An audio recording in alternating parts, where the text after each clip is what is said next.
তাহলে আজকে আমরা যেটা স্টাডি করব সেটা হচ্ছে আমাদের ফেরোম্যাগনেটিক সাবস্টেন্সেরই একটা প্রপার্টি রয়েছে, সেটাকে বলে হিস্টেরেসিস। হিস্টেরেসিস। তাহলে এই যে হিস্টেরেসিস সম্পর্কে আমরা আলোচনা করব, হিস্টেরেসিস কার্ভ বলা হয়। তো এটা আমাদের যে আমরা diamagnetic, paramagnetic and ferromagnetic substance পড়েছিলাম আগের ভিডিওতে। তো আমরা এই ম্যাগনেটিজম পার্ট 5 ভিডিও যেটা রয়েছে সেখানে আমরা আলোচনা করব হিস্টেরেসিস কার্ভ সম্পর্কে, যে ফেরোম্যাগনেটিক যে ম্যাটেরিয়াল তারই একটা প্রপার্টি এটা, যেটা কিনা ডায়াম্যাগনেটিক বা প্যারাম্যাগনেটিকের নয়। কেন নয় সেটা পুরোটা দেখো, তাহলে নিজেরাই উত্তরটা পাবে যে কেন আমরা ডায়াম্যাগনেটিক বা প্যারাম্যাগনেটিকের ক্ষেত্রে হিস্টেরেসিস কার্ভ ডিসকাস করছি না। শুধুমাত্র ফেরোম্যাগনেটিক সাবস্টেন্সই এই ধরনের প্রপার্টিটা দেখিয়ে থাকে, হিস্টেরেসিস কার্ভ।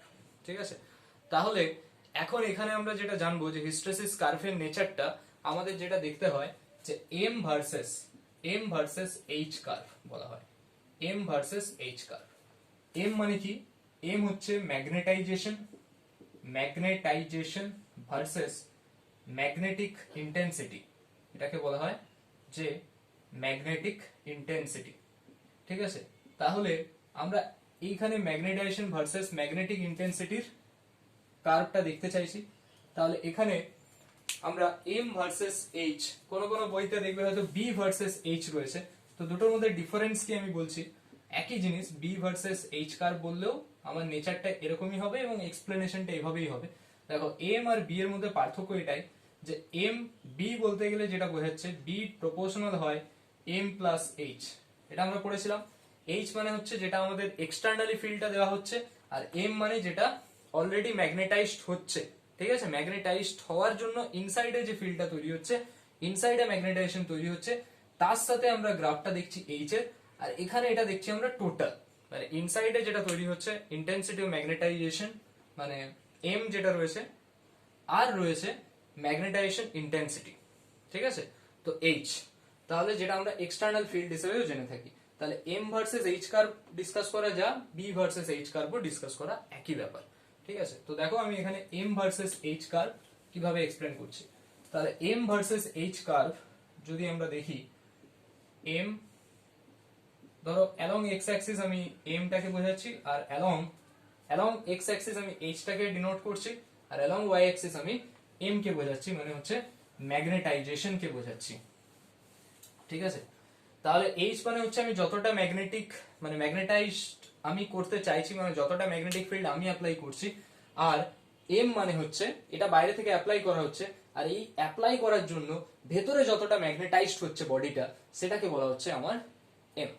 ঠিক আছে, তাহলে দেখো আমরা যে রিলেশনটা পড়েছিলাম M equal to chi H পড়েছিলাম না, যখন আমরা ডায়া প্যারা এবং ফেরোম্যাগনেটিজমে দেখেছিলাম কাই এর ভ্যালুটা ডিটারমিন করেছিলাম। তো সেখানে আমরা বলেছিলাম যে এইচ মানে হচ্ছে যতটা আমি ম্যাগনেটাইজড করতে চাইছি, আর এম মানে হচ্ছে আলটিমেট যতটা ম্যাগনেটাইজড হচ্ছে। তাহলে আমরা প্রথমে একটা কি কাজ করব না, এটা হচ্ছে আমাদের ও পয়েন্ট, মানে স্টার্ট ফ্রম অরিজিন। এখন অরিজিন থেকে স্টার্ট হবে না কি, সেটার জন্য আমরা কি নেব, প্রথমে একটা মানে আনম্যাগনেটাইজড, মানে যার কোন রকম ম্যাগনেটাইজড নয়, আনম্যাগনেটাইজড ম্যাটেরিয়াল নিলাম। ঠিক আছে, ফেরোম্যাগনেটিক ম্যাটেরিয়াল অবশ্য, সেটা কিনা ম্যাগনেটাইজড নেই, তাকে ম্যাগনেটাইজড করা নেই। তো সেরকম একটা ম্যাটেরিয়ালকে আমি নিলাম ধরো, দিয়ে সেটাকে সলিনয়েডের উপরে বসানো হলো, দেন সলিনয়েডের উপরে দেওয়া হলো। ঠিক আছে, তো ইনিশিয়ালি আমার কোনো কারেন্ট ছিল না, initially we say there is no current, মানে যখন কারেন্ট ছিল না তখন আমরা বলতে পারি এইচটা জিরো। আরে কারেন্ট যখন দেওয়া হবে তখনই তো আমি এখানে এইচটা পাবো, তার জন্য আমি ম্যাগনেটাইজেশন জেনারেট হবে, তাই না? তো এবার যদি কারেন্টই জিরো হয় তাহলে আমার H equal to zero. H যদি জিরো হয় তাহলে আমরা বলতে পারি এম ইকুয়াল টু জিরো। তার মানে এইচ জিরো যখন M zero, it started from O point. তাহলে আমরা ও থেকে স্টার্ট করব। এবার ধরো কারেন্টের ডাইরেকশন, আমি এই ডাইরেকশনে কারেন্টটা ধরলাম, এইভাবে কারেন্ট আই গেল, দেন এই ডাইরেকশনে কারেন্টটা ফেরত আসলো। ঠিক আছে, কারেন্টের ডাইরেকশন আমি এভাবে ধরলাম, মানে কিরকম, এটা ক্লকওয়াইজ ডাইরেকশন। প্রথমে আমি তাহলে কারেন্টের ডাইরেকশন আমি ক্লকওয়াইজ নিলাম। তাহলে কারেন্টের ডাইরেকশন ক্লকওয়াইজ নেওয়ার ফলে আমরা এখানে কি দেখতে পাচ্ছি যে কারেন্টটা ইনক্রিজ করছে। এবার আমি কি করলাম, current I increases, current I কে বাড়াতে থাকলাম। কারেন্ট আই বাড়তে থাকলে কি হবে, এইচ অলসো ইনক্রিজেস। তাহলে এইচ ইনক্রিজেস হলে এমটাও ইনক্রিজ হতে থাকবে, কিন্তু এমটা ইনক্রিজ হলেও তারা কিন্তু ডাইরেক্টলি ইনক্রিজ হবে না। এখানে ফেরোম্যাগনেটিক সাবস্টেন্সের ক্ষেত্রে এক্সপেরিমেন্টালি দেখা গেছে যে দে আর নট ডাইরেক্টলি ইনক্রিজেস। ঠিক আছে, মানে এখানে হচ্ছে কারেন্ট যখন বাড়ছে, কারেন্টকে আমি বাড়ালে এইচ বাড়বে, এইচ বাড়ালে ম্যাগনেটাইজেশন বাড়বে। সেই এটার নেচারটা খানিকটা ধরো এরকম টাইপের আসলো, মানে নেচারটা এইভাবে দেখো, এইচ বাড়ছে এম বাড়ছে, এইচ বাড়ছে এম বাড়ছে, দিয়ে এরকম কোন একটা পয়েন্টস আসলো যেটাকে আমি সাপোজ এ পয়েন্ট নাম দিলাম। এ পয়েন্টে এসে সেটা কি করলো, স্যাচুরেটেড হয়ে গেল। এখানটা কি বললাম না, আমি ও তে কারেন্ট জিরো, সেই কারণে এইচ জিরো, সেই কারণে এম জিরো। এরপরে আমি এইচটাকে মানে কারেন্টটাকে বাড়ালাম, কারেন্ট বাড়লে এইচ বাড়তে শুরু করবে, এইচ বাড়লে M also increases and reaches a point A. তো এই এ পয়েন্টে হচ্ছে এটা স্যাচুরেট হয়ে গেছে। স্যাচুরেট মানে অল দ্য ম্যাগনেটিক ডাইপোলস, আমরা ফেরোম্যাগনেটিক যখন পড়েছিলাম ওখানে আমরা ডাইপোলস এর কথা পড়েছিলাম, তো সমস্ত ডাইপোলস গুলো ফিল্ড ডাইরেকশনে তারা অ্যালাইন হয়ে গেছে। ফিল্ডের ডাইরেকশন যেদিকে সেই ডাইরেকশনে সমস্ত ডাইপোলস গুলো অ্যালাইন হয়ে গেছে। তাহলে যেহেতু সমস্ত ডাইপোলস অ্যালাইন হয়ে গেছে, তার মানে এ পয়েন্টটা কি রিচ করছে, স্যাচুরেশন রিচ করেছে। মানে আমি তারপরে যতই কারেন্ট বাড়াতে থাকি না কেন, যতই কারেন্ট বাড়ছে মানে কি এইচ বাড়ছে, এইচ যতই আমি বাড়াতে থাকি না কেন আমার ম্যাগনেটাইজেশনের কিচ্ছু যায় আসছে না, মানে ম্যাগনেটাইজেশন আমার কনস্ট্যান্ট হয়ে গেছে, বিকাম রিচেস স্যাচুরেশন পয়েন্ট, এ পয়েন্ট। এরপরে আমার মনে হলো যে আমি বডিটাকে ডিম্যাগনেটাইজ করতে চাইছি, তাহলে এ পয়েন্টটা কি পয়েন্ট আমরা বলতে পারি, বডিটা ম্যাগনেটাইজড হয়ে গেছে টোটালি। এবার আমি চাইলাম যে কারেন্ট আমি একদম জিরো করতে চাই, কারেন্টটাকে বাড়িয়ে বাড়িয়ে এই পয়েন্টে নিয়ে গেছি, মানে কারেন্ট বেড়েছে মানে এইচ বেড়েছে, এইচ বেড়েছে মানে এম বেড়েছে। দেখো এটা ডাইরেক্টলি বাড়েনি, ঠিক আছে। তো এবারে আমি চাইলাম যে কারেন্টটাকে আমি ডিক্রিজ করাতে থাকবো, ডিক্রিজ করিয়ে করিয়ে কারেন্টটাকে জিরো করে দেবো। তাহলে হিসাব মতো যদি এটা প্রসেসটা রিভার্সেবল প্রসেস হতো, তাহলে আমার এই পাথে গেছিল, কারেন্ট যখন বাড়িয়েছি এইচ বেড়েছে এম বেড়েছে, ঠিক আছে। তাহলে আমি কারেন্ট কমালে, কারেন্টটা কমিয়ে কমিয়ে যদি আমি জিরো আনি, তাহলে এইচ কমবে, এম কমে তো এই পয়েন্টে জিরো হয়ে যাওয়ার কথা। কিন্তু এখানে দেখা যায়, মানে দেখো আমরা এই পাথে গেছি, তাহলে এই পাথেই তো ব্যাক করে এই পয়েন্টে আবার ঘুরে চলে আসা উচিত, কিন্তু এটা হয় না। তো এখানে কি হয় অ্যাকচুয়ালি, যখন আমি কারেন্টটাকে ডিক্রিজ করা শুরু করছি, আলটিমেট আমি কারেন্টটাকে জিরো করতে চাইছি, তো এটা কিন্তু এই পাথে না এসে এটা খানিকটা এরকম একটা লুপ বানিয়ে দেয়, ঠিক আছে। এই পয়েন্টটাকে সাপোজ আমি নাম দিলাম বি পয়েন্ট। তাহলে বি পয়েন্টটা কি জিনিস, দেখো বি পয়েন্ট যেটা এখানে রিচ করছে, তো আমরা বি পয়েন্টে যদি একটু ভালো করে অবজার্ভ করো, দেখো বি পয়েন্টে এইচটা কিন্তু জিরো। তাহলে এবার আমি বললাম, তাহলে ফার্স্ট কেস হলো আমার এটা, যে কারেন্টটা প্রথমে জিরো ছিল, এইচ জিরো এম জিরো। এরপরে কারেন্ট আই কে ইনক্রিজ করা শুরু করলাম, H increases M increases, point reaches A, they reaches point A পয়েন্টে পৌঁছালো। এ পয়েন্টে স্যাচুরেশন হয়ে যাওয়ার পর আমি ঠিক করলাম না কারেন্টটাকে এবার আমি ব্যাক করব, মানে রিভার্স করব। তাহলে কারেন্টটাকে যদি আমি ডিক্রিজ করতে থাকি, ডিক্রিজ করতে করতে যদি জিরো করে দিই, তাহলে দেখো এইচ জিরো হয়ে গেছে, কারেন্ট জিরো মানে এইচ জিরো, এই পয়েন্টে কি কারেন্ট জিরো এইচ জিরো, তাহলে তো ম্যাগনেটাইজেশনটাও জিরো হওয়া উচিত ছিল, কিন্তু ম্যাগনেটাইজেশন এখানে জিরো হচ্ছে না। ম্যাগনেটাইজেশন এখানে বি পয়েন্টে গিয়ে দেখো আমরা এখানে কি পেলাম, নাও if we current decreases, if we decreasing the current, তাহলে আলটিমেট আমরা পেয়ে যাচ্ছি যে যখন i equal to 0, h equal to 0 but m not equal to 0। তাহলে দেখো এখানে একটা অলরেডি m এক্সিস্ট করছে, ob, এই যে ob পোরশনটা রয়েছে, সেই ob পোরশনটাকে আমরা এখানে কি বলে থাকছি, ob পোরশনটাকে বলা হয়ে থাকে সেটা হচ্ছে রিটেনটিভিটি। এই যে ob পোরশনটা রয়েছে, that portion is known as retentivity. তোমরা বইতে দেখো এরকম একটা ডেফিনেশন পাবে যে হোয়াট ইজ রিটেনটিভিটি, আর একটা পাবো আমরা কোরিসিভিটি। তাহলে রিটেনটিভিটি জিনিসটা কি, যে হোয়াট ইজ রিটেনটিভিটি, দেখো রিটেনটিভিটি মানে এটা একটা প্রপার্টি অফ ফেরোম্যাগনেটিক ম্যাটেরিয়ালস, বা একটা এবিলিটি বলতে পারো, যে পয়েন্টের জন্য আমরা বলতে পারছি যে এইচ জিরো হয়ে গেলেও এমটা কিন্তু জিরো হচ্ছে না। আমরা এখানে দেখছি এইচ জিরো হয়ে গেছে but M is not zero. তার মানে বলা হচ্ছে যে ইট ইজ দ্য প্রপার্টি বা ইট ইজ দ্য পোরশন, যেটা কিনা এবিলিটি বা ক্যাপাসিটিকে বোঝাচ্ছে ফেরোম্যাগনেটিক ম্যাটেরিয়ালের, টু রিটেন ইটস ম্যাগনেটাইজেশন। দেখো আলটিমেট এইচ জিরো হয়ে গেছে, কিন্তু তাও একটা ম্যাগনেটাইজেশন রয়ে গেছে, সেই যে মানে ম্যাগনেটাইজেশনটাকে রিটেন করে রাখার যে প্রপার্টি। তাহলে রিটেনটিভিটি মানে হচ্ছে ওবি পোরশনে আমরা দেখতে পাচ্ছি যে it is the capacity or ability of the material to retain its magnetization, to retain its magnetization, মানে তার ম্যাগনেটাইজেশনটাকে রিটেন করে রাখার একটা যে ability, when intensity of magnetization equal to 0, when intensity of magnetic field মানে H যেটা রয়েছে, intensity of magnetic field H equal to যখন 0, তার মানে যখন H 0 থাকছে সেই অবস্থাতেও একটা ম্যাগনেটাইজেশনকে রিটেন করে রাখার যে প্রপার্টি বা যে ক্ষমতা, সেটাকে বলা হচ্ছে রিটেন্টিভিটি। ঠিক আছে, তাহলে এতটা বোঝা গেছে নিশ্চয়ই। এরপরে আমাদের কি হচ্ছে না, তাহলে I 0 হতেও আমরা দেখলাম যে H equal to 0 but M not equals to 0, যেটা আমরা B পয়েন্ট অব্দি পৌঁছলাম। এরপরে আমরা নেক্সট কেস কি করতে পারি দেখো, তাহলে মেন ও থেকে এ তে গেলাম ম্যাগনেটাইজড, এ থেকে বি তে আসলাম, দেখলাম একটা ম্যাগনেটাইজেশন রয়ে গেছে, ওবি পোরশনটার নাম দিলাম রিটেন্টিভিটি।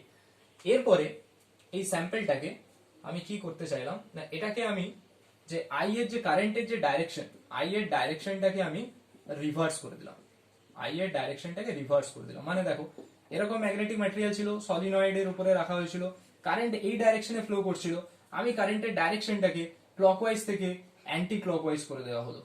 ঠিক আছে, কারেন্টের ডাইরেকশন, কারেন্ট ডাইরেকশন আমি এখানে অ্যান্টি ক্লকওয়াইজ করে দিলাম। তাহলে কারেন্টের ডাইরেকশন যদি অ্যান্টি ক্লকওয়াইজ করে দেওয়া হয়, তাহলে এখানে একটা কি প্রপার্টি আসবে, কারেন্টের ডাইরেকশন আমি এখানে অ্যান্টি ক্লকওয়াইজ করলাম, তাহলে কারেন্টের ডাইরেকশন অ্যান্টি ক্লকওয়াইজ হলে এইচ এর ডাইরেকশনটাও নিশ্চয়ই পাল্টে যাবে, ম্যাগনেটিক ফিল্ড ইন্টেন্সিটি যেটা তার ডাইরেকশনও পাল্টে যাবে। তাহলে দেখো গ্রাফের নেচারটা খানিকটা এরকম টাইপের চলে আসছে, মানে এখানে একটা পয়েন্ট আসছে সি, দেখো যে সি পয়েন্টে যদি পয়েন্ট আমরা দেখি, সেখানে কি হয়ে যাচ্ছে যে অ্যাট সি পয়েন্ট, এখানে আমরা যদি ভালো করে দেখি, এখানে কি হচ্ছে না একটা নেগেটিভ এইচ রয়ে যাচ্ছে, তাই না? এটা দেখো এই যে পয়েন্টসটা রয়েছে ওসি, এখানে একটা নেগেটিভ এইচ রয়ে যাচ্ছে, মানে এটাকে বলা হচ্ছে মাইনাস এইচ ভ্যালু। তার মানে এই পয়েন্টে আমরা একটা পৌঁছলাম সি পয়েন্ট, যেখানে বডিটা কি হয়েছে টোটালি ডিম্যাগনেটাইজড হয়েছে, মানে এই পয়েন্টে কিন্তু এম কিছু নেই, দেখো এই পয়েন্টে এম 0, কিন্তু এইচ একটা রয়ে গেছে, সেটা হচ্ছে মাইনাস এইচ। তার মানে ঘুরিয়ে বলতে গেলে এই যে ওসি পোর্শনটা, সেটাকে আমরা এভাবে বলতে পারি যে the amount of negative H required বা অ্যামাউন্ট অফ মাইনাস এইচ যেটা রিকোয়ার্ড হচ্ছে টু ডিম্যাগনেটাইজ দ্য ম্যাটেরিয়াল। ঠিক আছে, তাহলে এই স্যাম্পলটাকে বা ম্যাটেরিয়ালটাকে ডিম্যাগনেটাইজ, আলটিমেট এই বি পয়েন্টে তার একটা ম্যাগনেটাইজেশন ছিল, সি পয়েন্টে নিয়ে এসে তার ম্যাগনেটাইজেশনটাকে খতম করে দেওয়া হলো। তাহলে সি পয়েন্টে এসে তার ম্যাগনেটাইজেশন কিছু থাকলো না। অ্যাট সি পয়েন্ট যদি আমরা দেখি, এখানে লেখো অ্যাট সি পয়েন্ট, আমরা এখানে কি পাচ্ছি যে at C point, at C point the magnetization m equal to 0 but h equal to minus h, মানে কিছু একটা নেগেটিভ h রয়েছে, তাহলে ওসি পোর্শনটার নাম বলা হচ্ছে এটাকে কোরিসিভিটি, বইতে দেখতে পারো এটাকে কোরিসিভিটি বলা হয়। এটার একটা প্রপার্টি, যেরকম ওবিটা রিটেন্টিভিটি ছিল, ওসি হচ্ছে কোরিসিভিটি, মানে হচ্ছে the amount of minus h required to demagnetize the material। ঠিক আছে, ম্যাটেরিয়ালটাকে ডিম্যাগনেটাইজ করতে গেলে যে অ্যামাউন্ট অফ মাইনাস এইচ দরকার হচ্ছে, সেটাকেই বলা হচ্ছে কোরিসিভিটি প্রপার্টি। ঠিক আছে, তাহলে আমরা ও থেকে এ পয়েন্ট অবধি গেলাম, যেখানে ম্যাগনেটাইজড হলো, এ থেকে বি তে ম্যাগনেটাইজেশন রয়ে গেল, তাহলে তাকে ডিম্যাগনেটাইজ করতে গেলে আমাকে একটা মাইনাস এইচ দিতে হলো, যার জন্য সে ডিম্যাগনেটাইজ হচ্ছে। তাহলে আমরা বলতে পারি অ্যাট সি পয়েন্টে, অ্যাট এ পয়েন্ট বডিটা ম্যাগনেটাইজড হয়েছে, at C point বডিটা ডিম্যাগনেটাইজড হয়েছে, বডিটা কি হয়েছে ডিম্যাগনেটাইজড হয়েছে। এরপরে যদি আবার সেই একই রকম ঘটনা, মানে আমি রিভার্স ডাইরেকশনে যদি কারেন্ট বাড়াতে থাকি, এই ডাইরেকশনে কারেন্টটাকে আমি এবার বাড়াতে থাকছি রিভার্স ডাইরেকশনে, তাহলে গ্রাফের নেচারটা খানিকটা এরকম টাইপের হবে, দেন এটা আবার এরকম। ঠিক আছে, মানে গ্রাফের নেচারটা আমি ড্র করছি, দেখো এটা পয়েন্ট নাম দিলাম ডি, এখানে নাম দিলাম ই, এটা হচ্ছে এফ। তাহলে একই রকম ঘটনা আবার রিপিট হবে, মানে এখান থেকে দেখো ও থেকে এ অবধি ম্যাগনেটাইজড হয়েছিল, বি তে আমার এইচ 0 হলেও ম্যাগনেটাইজেশন 0 হয়নি, তাই আমাকে একটা মাইনাস এইচ লেগেছিল সি পয়েন্টে বডিটাকে ডিম্যাগনেটাইজ করার জন্য। এবার কারেন্টের ডাইরেকশন তো উল্টো হয়েছে, সেই ডাইরেকশনে আমি যদি বডিটাকে কারেন্টটাকে যদি বাড়াতে থাকি, তাহলে কি হবে, কারেন্ট বাড়বে মানে এইচ বাড়বে, এইচ বাড়বে মানে এম বাড়বে, তাহলে এই ডি পয়েন্টে বডিটা আবার ম্যাগনেটাইজড হয়ে যাচ্ছে, ডি পয়েন্টে বডিটা আবার ম্যাগনেটাইজড হচ্ছে। ঠিক আছে, তাহলে এ পয়েন্টে ম্যাগনেটাইজড, সি পয়েন্টে ডিম্যাগনেটাইজড, ডি পয়েন্টে আবার ম্যাগনেটাইজড, দেন আবার বডিটা কি হবে, এফ পয়েন্টে এসে আবার ডিম্যাগনেটাইজড হবে। তাহলে এফ পয়েন্টে এসে দেখো এখানটা যদি ভালো করে বোঝো, ওইটা হচ্ছে আবার রিটেন্টিভিটি, ওয়েভটা হচ্ছে আবার কি কোরিসিভিটি, মানে ওই অ্যামাউন্ট অফ ফিল্ড দরকার হবে, এই অ্যামাউন্ট অফ এইচ দরকার হবে বডিটাকে ডিম্যাগনেটাইজড করার জন্য। তাহলে এফ পয়েন্টটা হয়ে যাচ্ছে কি ডিম্যাগনেটাইজড পয়েন্ট, দিয়ে আবার বডিটাকে যখন এফ থেকে আবার ম্যাগনেটাইজড করা হচ্ছে তখন আমরা আবার এ পয়েন্টে পৌঁছচ্ছি। তাহলে এইভাবে একটা কমপ্লিট সাইকেল হতে থাকবে। তাহলে কমপ্লিট সাইকেলটা কোথা থেকে শুরু হচ্ছে, এ থেকে। দেখো এ মানে হচ্ছে ম্যাগনেটাইজড, তাহলে অ্যাকচুয়ালি সাইকেলটা এখানে স্টার্ট হচ্ছে, বা হিস্টেরেসিস কার্ভটা আমরা যদি বলতে হয়, লুপ হিস্টেরেসিস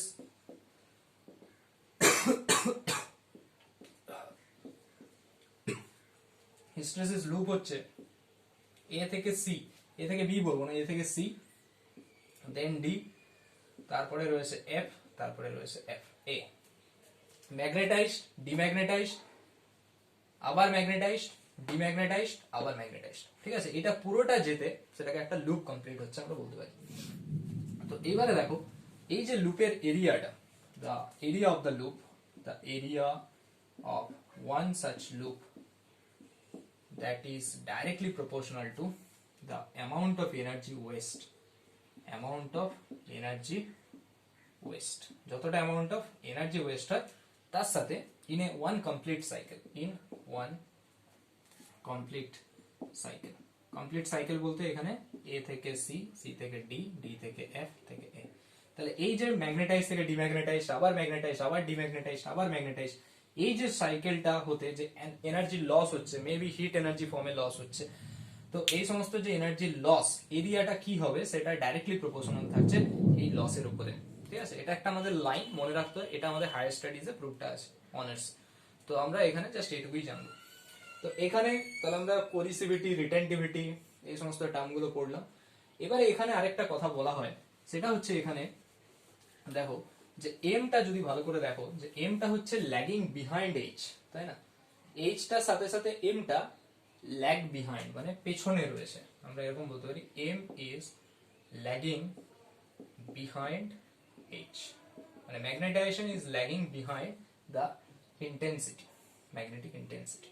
ঠিক আছে, এটা একটা পয়েন্টস হয়।